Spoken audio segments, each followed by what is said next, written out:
So, the zeolite that we have in Quantum Plus is a special one. Bakit? Kasi aside sa very effective siya, nag-undergo din siya ng process ng quantum potentiation. So, even stronger siya. So, kahit ipahid nyo lang dyan sa katawan nyo, may chemicals na siya na kayang hilain. Ang chemicals na dapat hihilain sa brain ng mga Parkinson's patient, kaya niyang tanggalin from the skin. Okay? Walang product na ganun. Walang product pa na nakakatulong sa mga Parkinson's patient. Okay? Now, take a look at this. This is a Stevens Johnson. Okay? Actually, ito, taga-Valencia to. For more than 20 years, naglala yung skin problem niya until naging bedridden siya.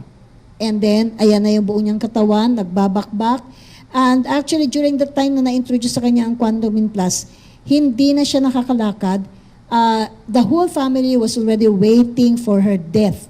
Kasi sinabihan na nga sila na wala ng pag-asa. At wala na, hindi na kumakain kasi tuyot na tuyot yung corner ng lips na pag nag-open siya para kumain, hindi na siya makakain. Okay? Dry na dry. Okay? And then, ito yung kanyang paa. Dry na dry din. Okay? Na para siyang punong kahoy na natuyot. Okay? Ayan, ang kanyang close-up view pa ng paa, kung anong itsura. Okay?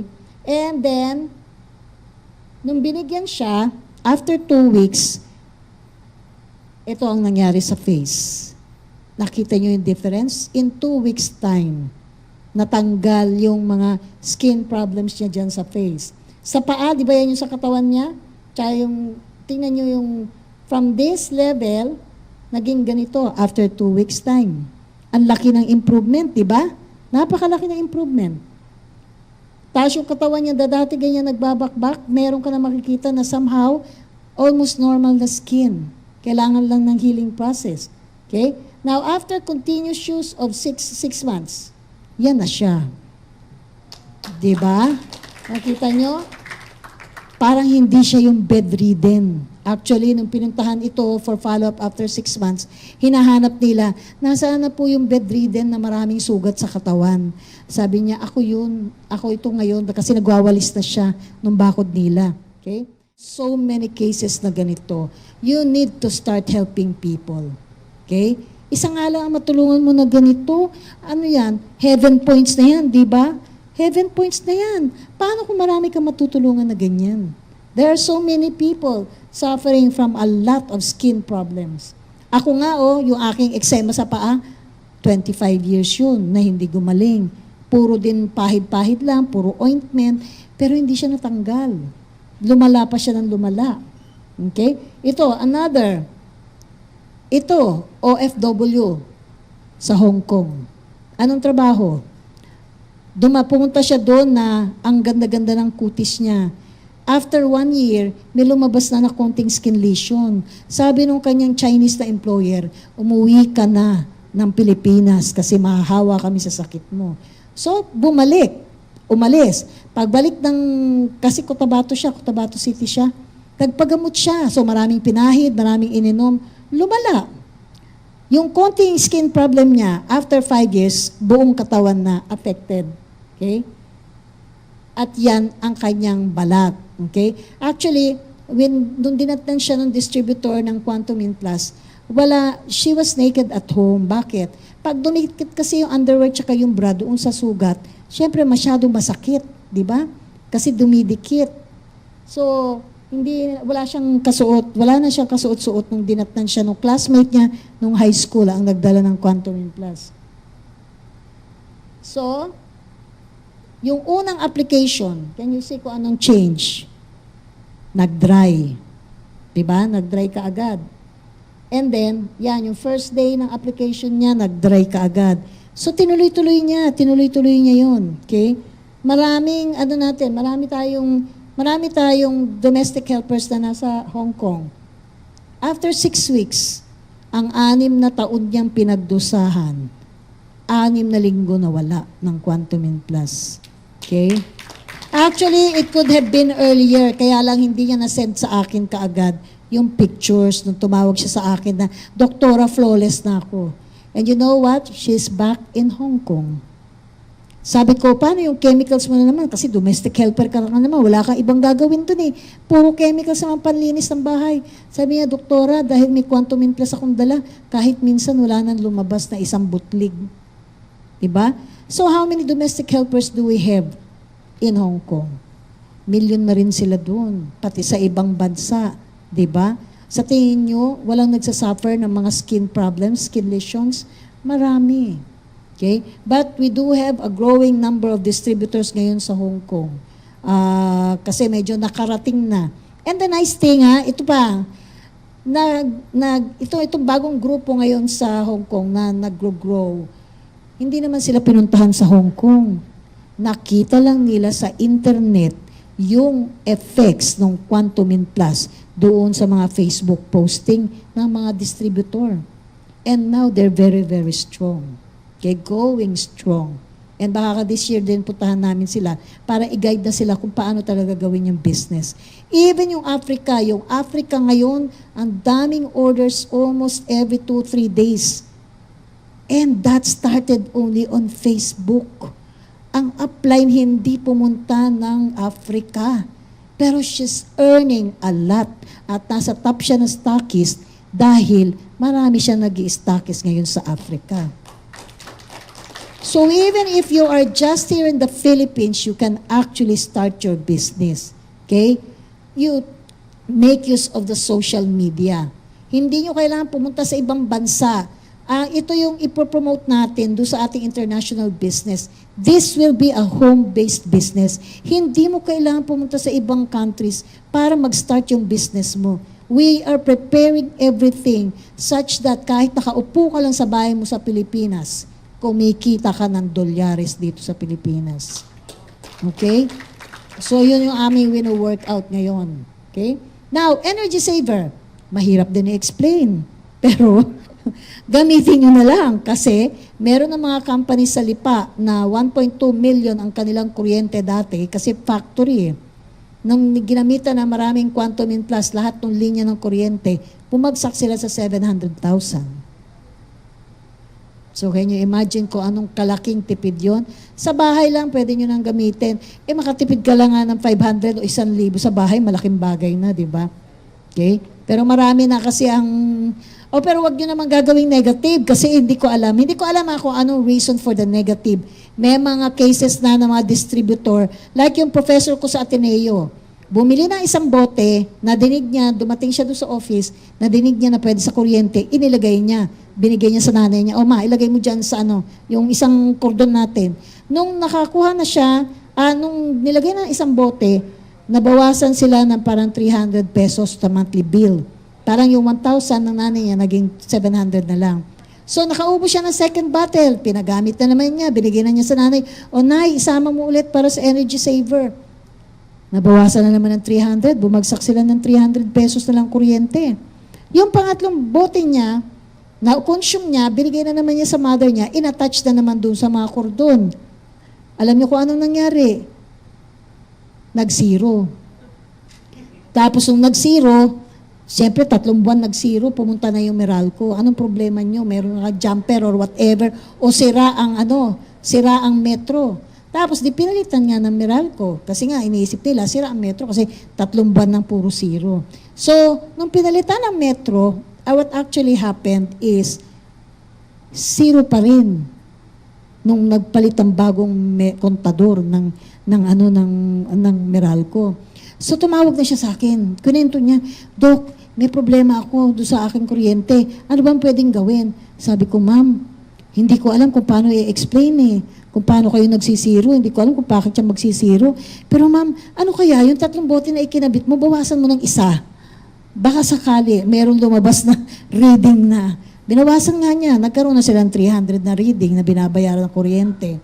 Okay? So medyo titimplahin nyo rin, huwag naman kayong magsisiro. Okay? Pero siguro I know, in the future, we will be able to understand ano talaga yung effect niya. Bakit nababawasan yung kuryente? Hindi. Ang kailangan, actually, when we started, mga 10 drops, 20 drops lang nang natitira doon sa bote. Hindi kailangan puno na gamitin. Okay? You can place yung iba, nilalagay nila doon sa, anong tawag doon? Ang tawag doon, yung main switch. Tapos yung iba, ino-open nila yung cap. Tinatanggal nila yung violet. Kasi parang mas malakas daw yung baba ng kuryente. So, yun ang tinatry nila. You can try that. Habang hindi pa natin alam kung anong explanation. Okay? Ayan, from 2.4 to 1.5. Okay? So, how to take Quantumin Plus? Siyempre, pwedeng isama sa mga juice. Parang tumalon. Okay. Orally, direct doon sa bibig. So, emergency ha. Pag nagkukonvulsyon, pag nag-stroke, pag nag-heart attack, o yung stroke recovery, diretso nyo sa bibig. Okay? Idiretso sa bibig pagka-emergency. Pag hindi naman, halimbawa hypertension lang, diabetes, nahihilo, nasusuka, pwede naman konti lang, a few drops, 5 drops, 10 drops sa bibig. Tapos kahit hindi inuman kaagad ng tubig para mag-work kaagad yung minerals dun sa loob ng katawan. Nawawala kaagad yan. Okay? And actually, may isang kaso, ayun, meron tayong Amerikano na distributor ngayon na ang heart niya is talagang tumulong na ma-launch tayo internationally. Alam niyo kung bakit? Nandun sila sa San Pedro, Laguna. Meron silang nakilala na stroke patient na nakaka-move naman yung stroke patient. Pero mula na mag-stroke siya, wala na talaga siyang boses. Hindi siya nakakapagsalita. Kahit na mag-effort siya to be able to come out with words o maggawa siya ng sound, talagang wala siyang word na pumapasok. And then, dinala nila yung Quantumin Plus, tinuruan nila kung paano mag-gargle, kung paano i-apply dito hourly. And you know, after a week, nagulat sila. Kasi nung napadaan sila dun sa bahay, nagsasalita na yung stroke patient. And he actually told the American na, I want to do your business kasi that's the only thing that actually helped me. Okay? So, tingnan nyo yun, boses lang yun, hindi nagsasalita, naka-recover ka agad. Okay? You have to start them early. Kasi you have to maintain their health. Okay? Habang bata pa sila, you have to maintain their health para hindi sila sakitin paglaki. Okay? So, mga 1 to 5 drops lang yan.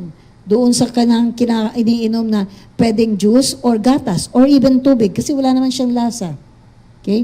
And it is also even safe kahit nasa mga pregnant patients. So, kahit pregnant patients, pagka pinainom niya sa buntis, mas malaking tulong because it will ensure na mas healthier yung baby. Tapos kung ipapahid din sa likod, para siyang painless na labor. And pag halimbawa umiiri ang pasyente, lagyan nyo ng 5 drops dito, in a few minutes, inilalabas ng normal delivery ang baby. Okay?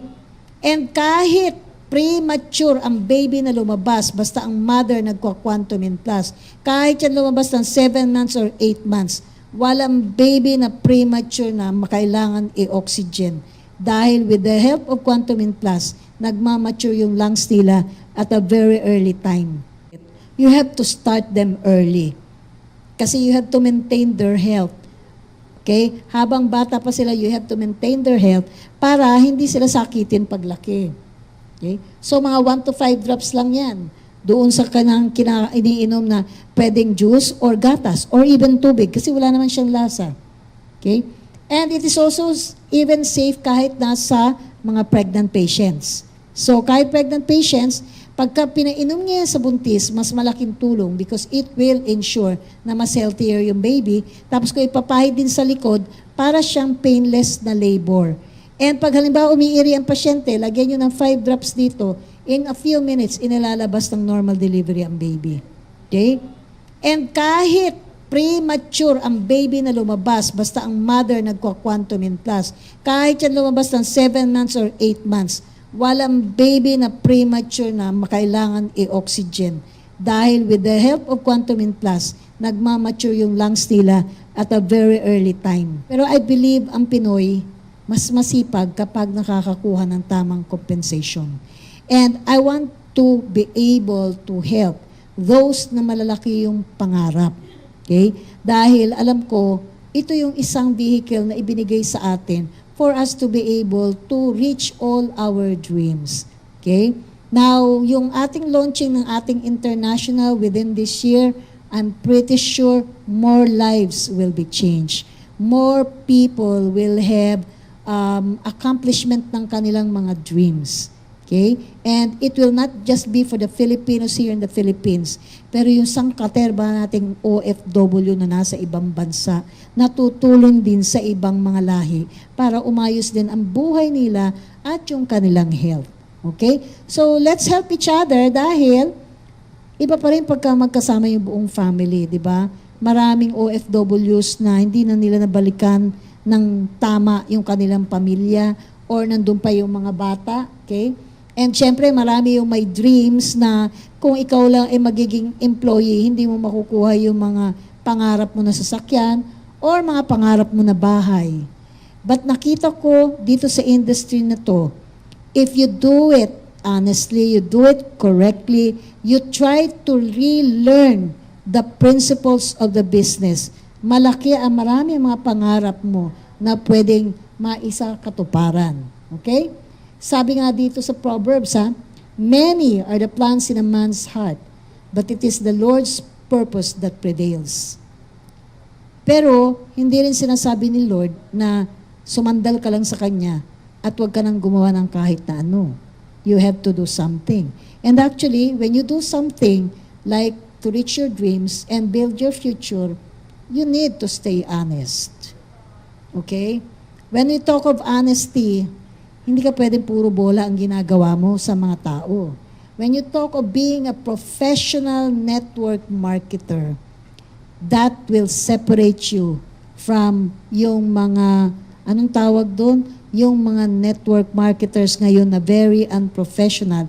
At kung itutulad natin sila sa mga politicians, yan yung mga latak at mga basura na networkers. Okay? We don't welcome ang mga basura na networkers.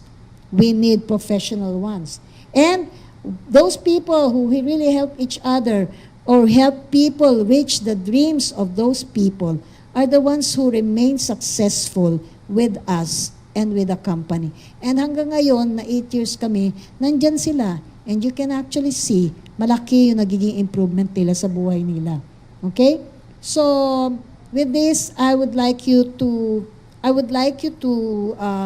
also pray for the company, yung guidance natin, kasi venturing into the international market is not an easy task.